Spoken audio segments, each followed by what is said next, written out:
Hi, my name is Charlie Benami. I attend Lubbock High School and I will be graduating in 2020.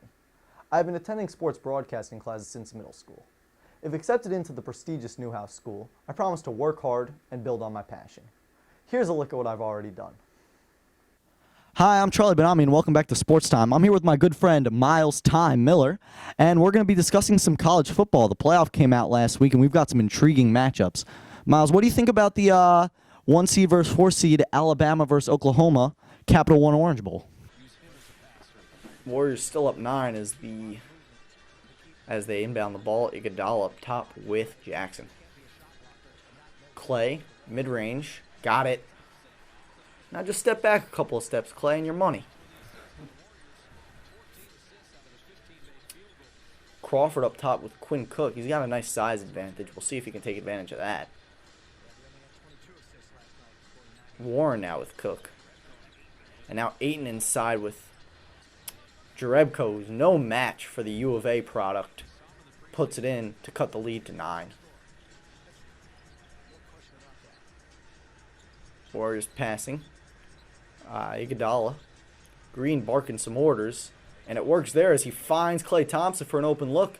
And Klay is starting to percolate as a couple has back-to-back jumpers. And he has 6 on the night. He's 3 for 7, but 2 for his last 2. Pass way too high.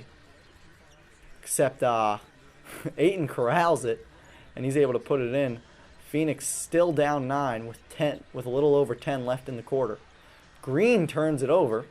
And Booker coming the other way. Booker, Jackson back to Booker. Great pass by Devin Booker, and he puts it in. We talk about Devin Booker having to take more of a playmaking responsibility with kind of the lack of guards. The most obvious starting point guard was traded away in the Ryan Anderson trade. It was Brandon Knight.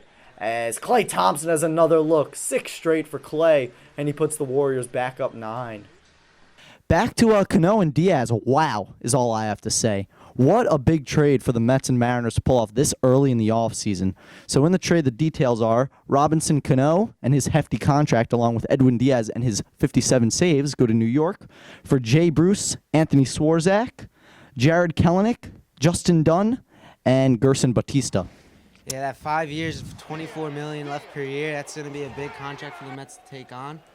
But I think they probably got a good deal with it when they have Edwin Diaz to come back with it. Yeah, definitely. The contract is very suspect. I mean, Cano's going to be 41 at the end of it. It was 10 years, $240 million in 2014.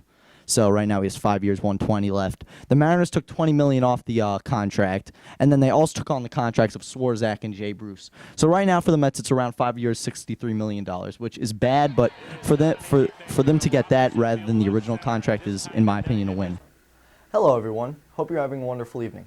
I'm Charlie Benami and welcome to Charlie Talks Sports. Tonight on the show we will look back on the Mets and Yankees action from yesterday and take a look at why the Brooklyn Nets might be in trouble after their Game 2 drubbing. We begin in baseball where the Yankees look to clinch the series in the rubber game against the White Sox. Yankees up 1, bottom 3, when Aaron Judge rips a single off Carlos Rodon the other way. Mike Tauchman comes in to score and the Yankees are up 2. In the next half inning, shortstop Tim Anderson blasts one out off of Masahiro Tanaka for a grand slam, putting the White Sox up 4-2. Yankees ended up losing the game 5-2, dropping their record to 6-9 on the season. Mets starter Jacob deGrom had one of the best seasons in the live ball era last year, with a 1.70 ERA and some hardware in the form of the NL Cy Young. He also tied the record for most consecutive quality starts with 26. After 2 dominant scoreless outings to start the season, his next two have been far from deGrominant. Against the Twins, he gave up 6 earned runs and allowed 3 home runs. His last time giving up at least 3 home runs was all the way back in July of 2017.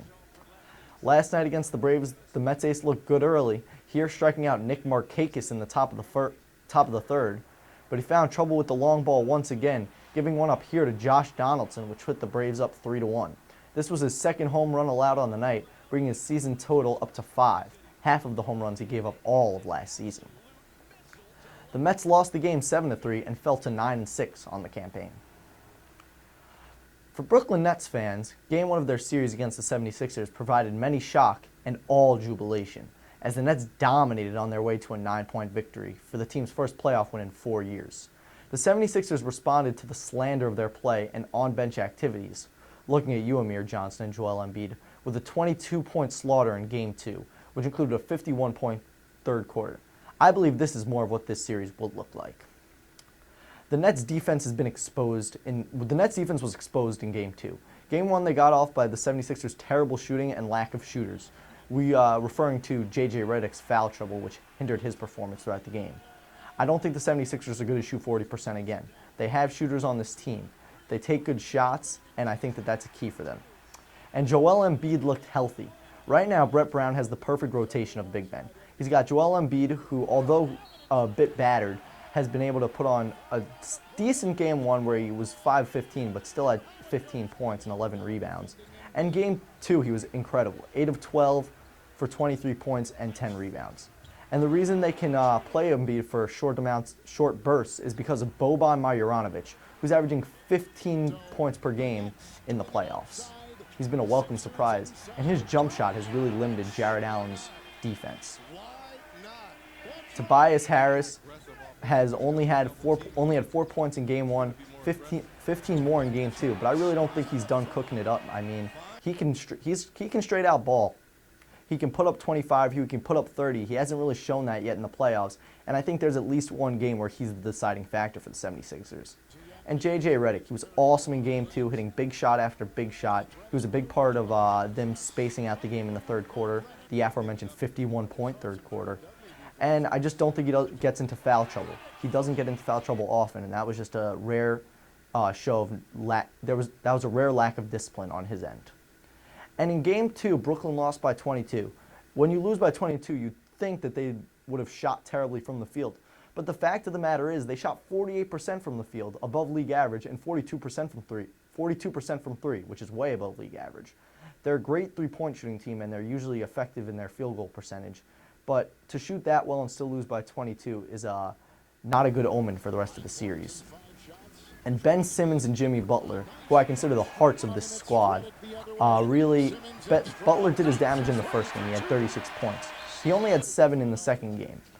So he was able to have an off night, and the 76ers still put up nearly 150 points. And Ben Simmons had a terrible first game. He had Jared Dudley, of all people, calling him out about how he's an average player once you get him into the half court. He heard the Philly boos, and he turned it into a triple-double. At one point after a basket, you could hear him silencing to the crowd like he can hear them now. And I think that shows his confidence and the level of play that he's going to display for the rest of the series. As I see it, Brooklyn may very well take another game. They're playing at home for the next 2. But to assume that they're in the driver's seat for this series makes no sense. If the Sixers play even decent, they win this series. Thanks for viewing. We're back at the same time tomorrow with more highlights and hot takes. Thanks so much for watching. I hope to see you in the fall of 2020.